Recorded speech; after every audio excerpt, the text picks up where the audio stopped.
একজন মানব জীবনের জন্য চারটি কথা বলেছি, তার ভিতরে 1 নাম্বার সুন্দর কথা, 2 নাম্বার ভালো আচরণ, 3 নাম্বার পরিষ্কার পরিচ্ছন্নতা বজায় রাখা, 4 নাম্বার ছোটদের প্রতি স্নেহ এবং বড়দের প্রতি সম্মান, 5 নাম্বার হলো প্রতিশ্রুতি পালন করা। আজকে আমাদের সমাজের ভিতরে কত মানুষ আছে যারা অপরকে প্রতিশ্রুতি দেয় যে আজকে আমাকে ভোট দাও, আমি যদি মেম্বার হতে পারি তাহলে তোমার বাড়ির রাস্তা আমি পাকা করে দেব। এমন মেম্বার নাই আমাদের সমাজের ভিতরে। কিন্তু যখন ভোট পেয়ে সে বিজয় লাভ করলো, এই বিজয় লাভ করার পরে তার আর হদিস পাওয়া যায় না, তাকে আর খুঁজে পাওয়া যায় না। এই সমস্ত মেম্বার বা এই সমস্ত নেতা খেতা যারা আছে, মেম্বার বলেন চেয়ারম্যান বলেন, এরা কিন্তু প্রতিশ্রুতি পালন করে না, এরা কিন্তু মানুষের ভিতরে গণ্য হয় না। কেন? যে কোনো বাজেট বলেন, যেগুলো সরকারি অনুদান গরিব দুঃখীর মাঝে বন্টন করে দেওয়ার কথা, সেগুলো যদি সে মানে নিজে দখল করে, নিজে হজম করে, তাহলে কি তার নিস্তার হবে? তাকে আল্লাহ পাক রব্বুল আলামিন ক্ষমা করবে? তার ক্ষমা কখনো আল্লাহ পাক রব্বুল আলামিন করবে না। তারা দেখবেন বিশেষ করে যারা রাজনীতির সাথে জড়িত আছে, তারা ভোট পাওয়ার জন্য বা তারা তাদের চেয়ারটা দখল করার জন্য এমন কোনো প্রতিশ্রুতি নাই যে তারা দেয় না, অথচ পাস করার পরে কোনো খবর নাই, কোনো খবর নাই। তাদেরকে বলতে চাই বা আমরা সকলকেই বলতে চাই, আপনারা শুধু যেই কথাই দিবেন সে কথা অবশ্যই প্রতিশ্রুতি পালন করবেন। আর যদি আপনার সম্ভব না হয়, অন্তত তার কাছে যে ক্ষমা চাইবেন, আমি আপনাকে প্রতিশ্রুতি দিয়েছিলাম, কিন্তু দুঃখজনক হলেও আমি সেটা প্রতিশ্রুতি পালন করতে পারলাম না, আপনি আমাকে ক্ষমা করে দিবেন। এইভাবে আমরা আমাদেরকে ক্ষমা চেয়ে নিয়ে আসতে হবে যদি আমি আর আপনি প্রতিশ্রুতি পালন না করতে পারি। এই জন্য আমরা কেউ হুট করে আবেগের ঠেলায় প্রতিশ্রুতি দিব না, এবং যদি দিয়ে ফেলি সেটাকে আমরা পালন করব। আর না পারলেও আমরা তার কাছ থেকে যে ক্ষমা চেয়ে নিয়ে আসবো। আর যদি না এই গুণ থাকে, তাহলে কিন্তু আপনি মানুষ হিসাবে আপনার গণ্য করা হবে না। যে 8টি বিষয়, এই 8টি বিষয় আমাদের জীবনে থাকতেই হবে, অন্যথায় কিন্তু আপনি প্রকৃত মানুষ হিসাবে রূপান্তরিত হতে পারবেন না। তাহলে প্রত্যেকে আমরা কি করব? যদি আমরা কাউকে প্রতিশ্রুতি দিই, আমরা প্রতিশ্রুতি অবশ্যই পালন করব। 6 নাম্বার হলো পাড়া প্রতিবেশীর প্রতি সদাচরণ করা। আমাদের পাড়া প্রতিবেশী আশেপাশে কত মানুষজন আছে, তারা হয়তো বা গরিব হতে পারে, আমার কিছু টাকা পয়সা থাকতে পারে, আমি ধনী হতে পারি, কিন্তু আমি ধনী হওয়ার কারণে, সে নিম্ন স্তর হওয়ার কারণে আমি যে তার উপর অত্যাচার করব, জুলুম করব, তার জায়গা জমি লিখে নিব, বা তার জমিকে ছোট করতে করতে আরো চাপতে ছোট করব, এমনটা না করা। তাদের প্রতি সদাচরণ করা। সে যতই বয়স্ক হোক আর সে যতই গরিব হোক না কেন, সকলেই আমাদের কাছে সমান। তাদের হক আমরা কেউ নষ্ট করব না।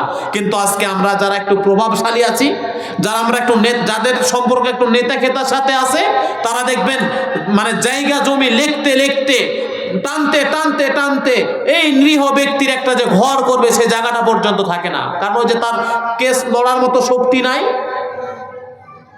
এগুলো কি প্রতিবেশী সদাচরণ? প্রতিবেশী সদাচরণ কি? একজন প্রতিবেশী সে খেতে পায় না, আমি তাকে খাবার দিব, আমার টাকা পয়সা আছে। আমাদের সমাজের ভিতরে এমনও ব্যক্তি আছে, যেই ব্যক্তি যদি পুরা একটা ফ্যামিলিকে সারা জীবন চালায়, তারপরেও তার টাকা পয়সা শেষ হবে না। 2টা 3টা 4টা ফ্যামিলিকে চালাইলেও তার টাকা পয়সা শেষ হবে না। কিন্তু তারা শুধু তাদের পকেটটা যে এত বড়, এই দুনিয়া তাদের পকেটের ভিতরে ঢুকবে, তাও তাদের পকেট ভরবে না।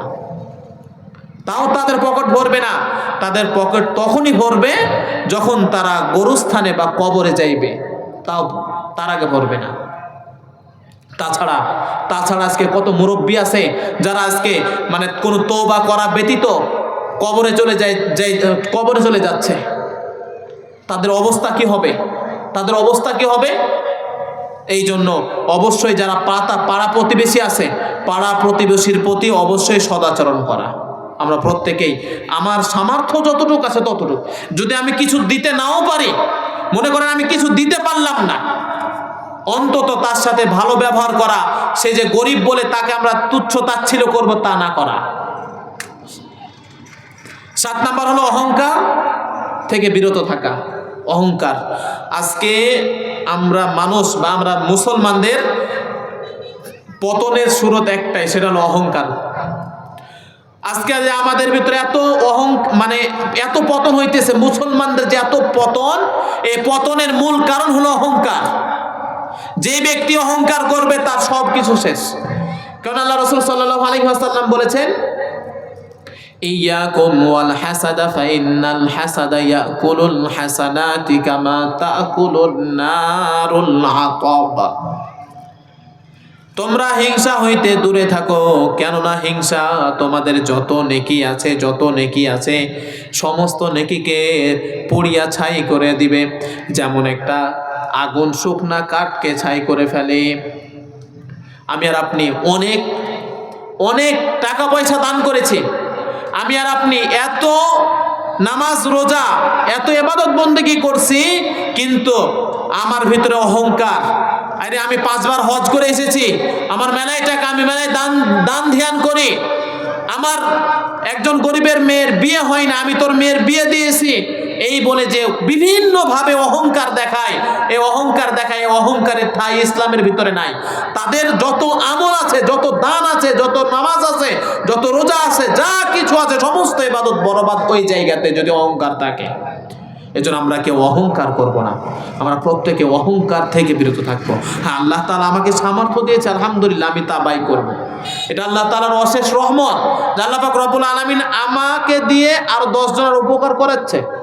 কিন্তু যদি বিন্দু পরিমাণ অহংকার আমাদের ভিতরে আসে, তাহলে সব বরবাদ।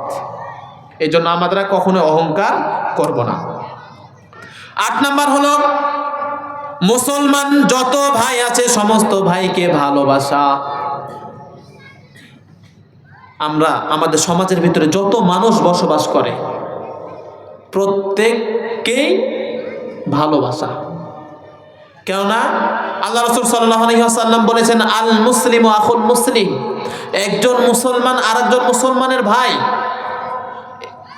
আর আজকের যে সমাজের পরিস্থিতি, আমাদের নিজের ভাইকে আমরা ছাড় দিই না, নিজের ভাইকে ছাড় দিই না, তো অপর ব্যক্তি কি? অথচ আল্লাহ রাসূল সাল্লাল্লাহু আলাইহি ওয়াসাল্লাম বলেছেন যে তোমরা মানে যত মানুষ আছে, যত মুসলমান আছে, সকলেই তোমরা ভাই ভাই হিসাবে থাকো এবং ভালোবাসার বন্ধনের ভিতরে থাকো। সাহাবায়ে কেরামদের ভিতরে ফাটল সৃষ্টি হয়নি কেন? ফাটল সৃষ্টি না হওয়ার কারণ হলো তারা প্রত্যেকেই একে অপরের সাথে ভাই ভাই এবং ভালোবাসার এই মিলটা ভালো ছিল, তাদের ভিতরে হিংসা বিদ্বেষ ছিল না। কিন্তু আজকে আমাদের ভিতরে হিংসার শেষ নেই আমাদের ভিতরে। আজকে যদি আমি একটু সমাজের ভিতরে ভালো কাজ করি, আমি না হলে অমুক কাজ হতো না, আমি না হলে এই বিচার সালিসের ফল পেত না, আমি না হলে ওর ওপর জুলুম হইতো, এই বলে আমরা যেইভাবে জুলুম অত্যাচার বা হিংসা করি বা অহংকার করি, এগুলো সম্পূর্ণ কিন্তু পতনের মূল। এই অহংকার পতনের মূল। আমরা প্রত্যেকে অহংকার থেকে বিরত থাকব। বিশেষ করে আমরা মুসলমান হিসাবে এই 8টি গুণ আমাদের ভিতরে অবশ্যই থাকতে হবে। 1 নাম্বার ভালো কথা বলা, 2 নাম্বার ভালো আচরণ করা, 3 নাম্বার পরিষ্কার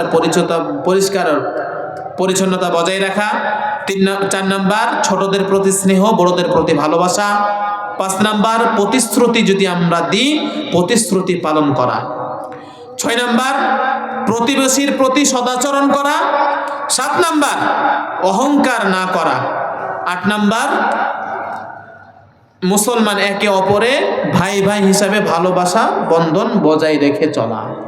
এটা হচ্ছে আমরা যদি নিজেকে মানুষ হিসেবে রূপান্তরিত করতে চাই, এই 8টি গুণ আমাদের ভিতরে প্রয়োজন।